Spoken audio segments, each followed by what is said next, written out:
October 1st, 2023, Mark coming to you from Baker's Green Acres, and I had a specific request for a video on composting, all right? And I realized, I've done videos on composting before, but who knows where they are? They're buried in the compost pile someplace.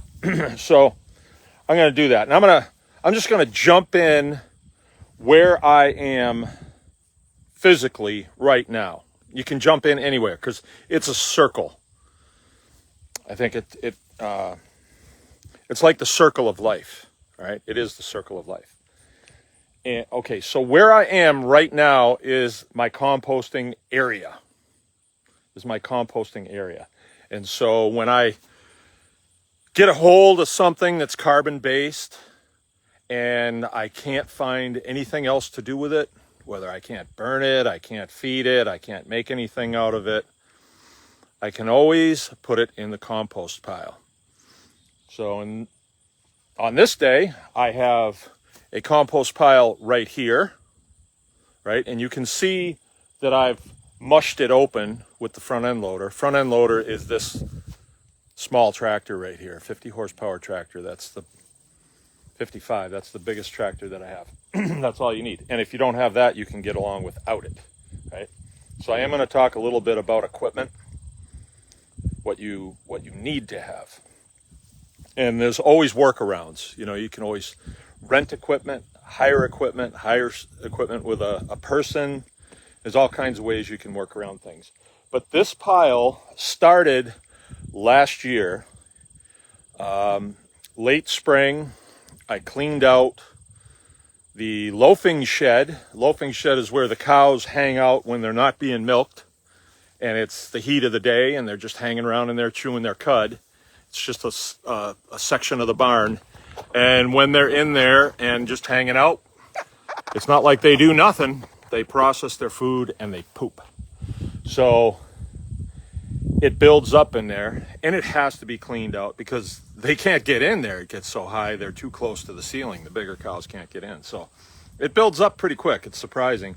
And in the wintertime, we make it our business to put straw in there or wood chips that gives them a little place where they can lay down and not be laying in fresh manure. When manure dries out a little bit, it's not so bad for them to lay in, and they'll lay in wet manure. They don't really care. And their calves, if their calves are going to be drinking off of them, they don't care either. So they don't feel the same way about manure as we do. But when I'm milking them, I prefer that they be a little cleaner if possible. So we put bedding in there, and then our cleanup on them is not as difficult, right? And we're putting straw in there. They're manuring on top of it. They're laying on it. They're adding biological organisms to that bedding. The bedding comes from all over the place. I don't produce straw here, so I have to buy it. And I'll buy from this guy, I'll buy from this guy, and then the stuff sits around. It gets rained on. It just absorbs a lot from the environment. So the microbiome that would be in that straw is even pretty diverse, and that is a good thing. We want to think diversity first and foremost when you're doing composting. You don't want to be composting only one thing if you can help it. I mean, if that's all you got, then that's what you got to do. But this pile right here began last spring. Cleaned that out. The loafing shed, loaded it in this truck. This is my beloved 66 dump truck, and then dumped it over here. And that pile was really big. You can see that it's not that big now. I think I'm going to have probably 2 dump truck loads there. So the truck holds it's got a 10-yard box. So I'll fill it, because I want to keep track on what I have.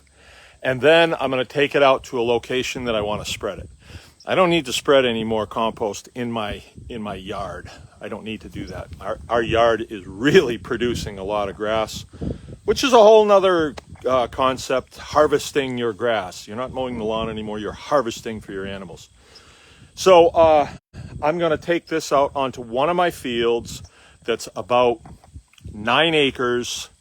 It's probably hurting the most as far as the fields go because it's high. We had a drought this year, and I think if I were a different mindset, I'd probably say, oh, we're going to buy some fertilizer and we're going to load that thing down. But I don't want to do that because the fertilizers, not all, but the ones that are the most readily available are petrochemical, and they're not anything that I would want on my skin. I wouldn't want it. I wouldn't want my kids to walk through that field. I wouldn't want the animals to eat any of it. Okay, so if it doesn't pass those tests, then we don't need to use it. So what can we use? We can use compost. And this is the process of composting. So I pulled all of that stuff out of the barn and I piled it up here. And I piled it up as high as I could get it with this little front end loader. And then I just wait. And we were really dry. Oh no, that's this pile I'm talking. That pile, last year it worked as it's advertised.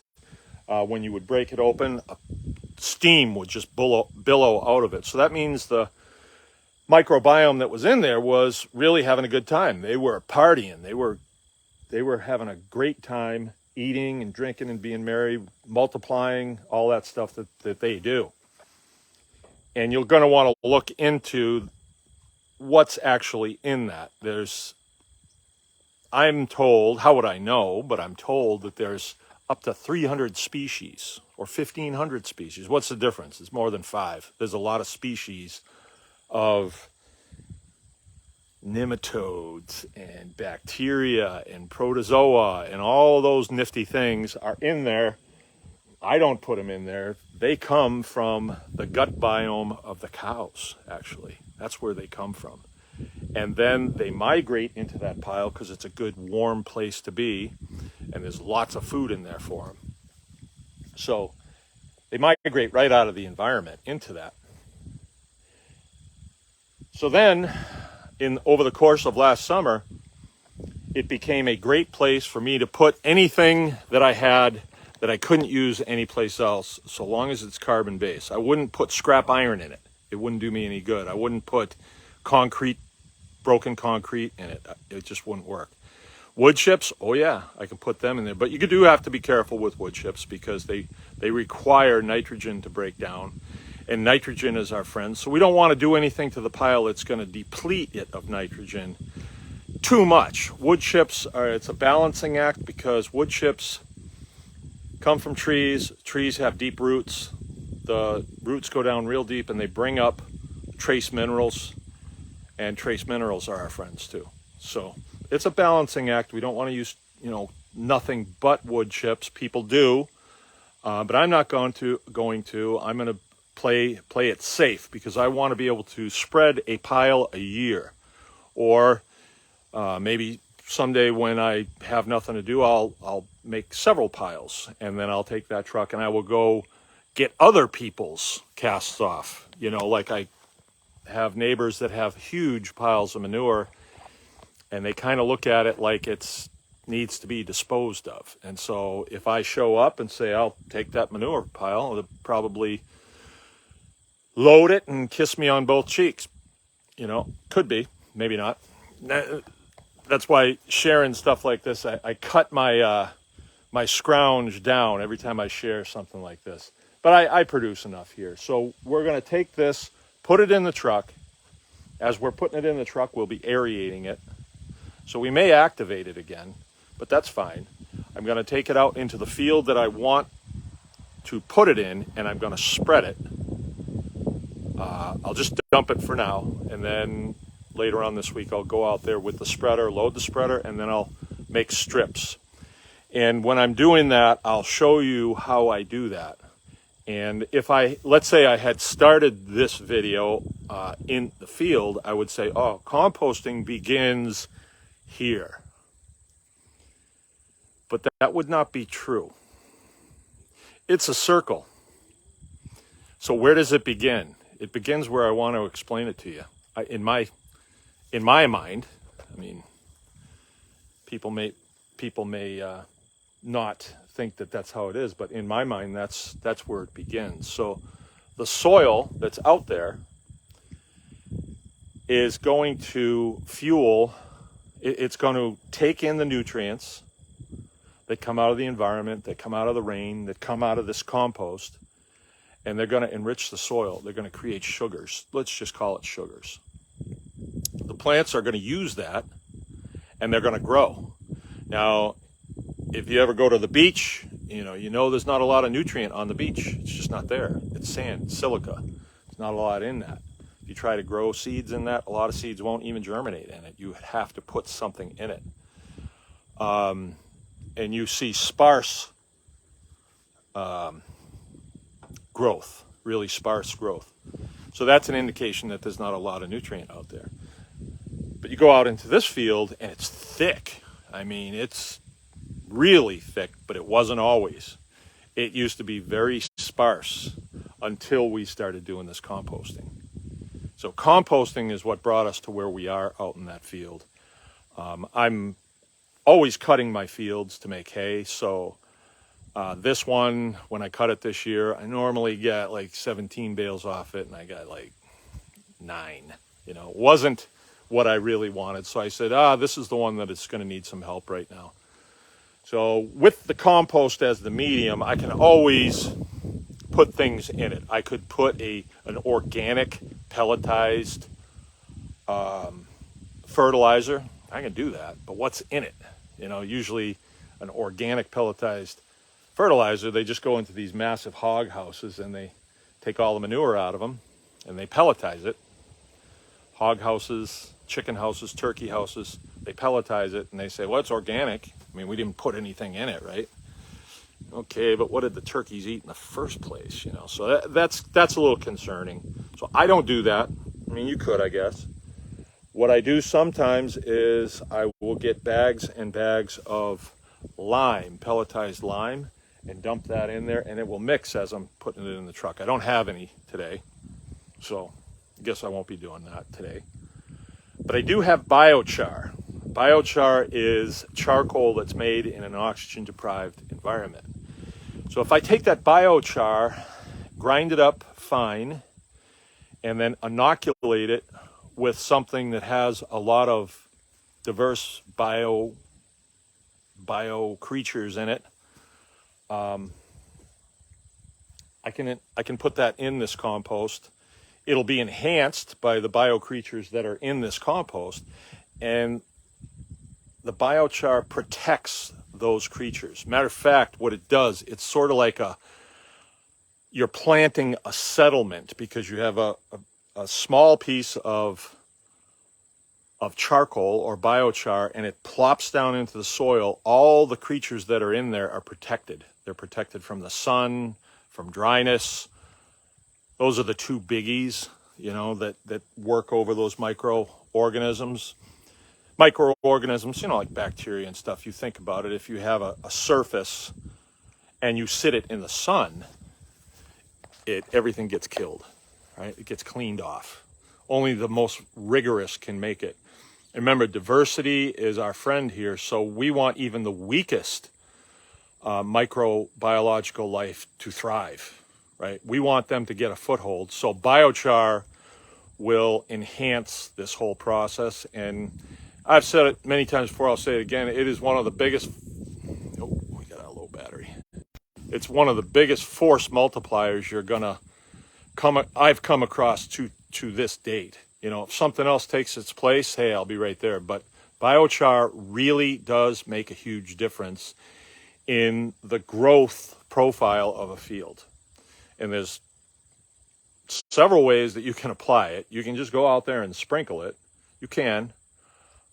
If you are in the livestock business, a better way to do it would be to feed it to the animals, mixed in with their feed, and then it'll run through their system. And when they put it out on the field, the biochar will protect the gut biome of the animals, right? And then it will take up root in the field, and you really want that. Now there's a lot to that. You know, if a cow poops in the field and you're grazing, they're not going to graze off their own poop. The next year they will. Oh yeah, because it'll be lush and green. And we've done videos on this. When you're grazing cattle and they manure in the field, you want to leave it right there. You don't want to do anything. You don't want to be picking that up unless you're building a compost pile for your garden. You want to leave it out there for the health of the field, because the first year there'll just be a nice mound there of green, you know, the first spring. The next year that mound, oh, that scared me, becomes a big circle of fertility, and then the circles start to connect, because usually when you're grazing, you know, the cows are manuring periodically, and then you watch the circles connect, and the only place where it's not fertile is where they haven't connected up yet.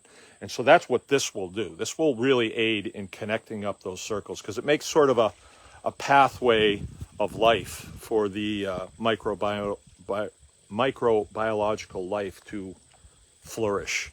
When the population centers get too much, they move out, right? They move out into the perimeter, right?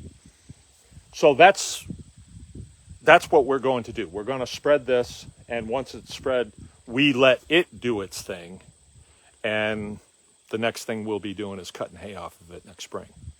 So let me sign off here. I'm going to get this loaded on Big Red, and then I'll pick it up again when I'm getting ready to spread. Don't know if it'll be today, but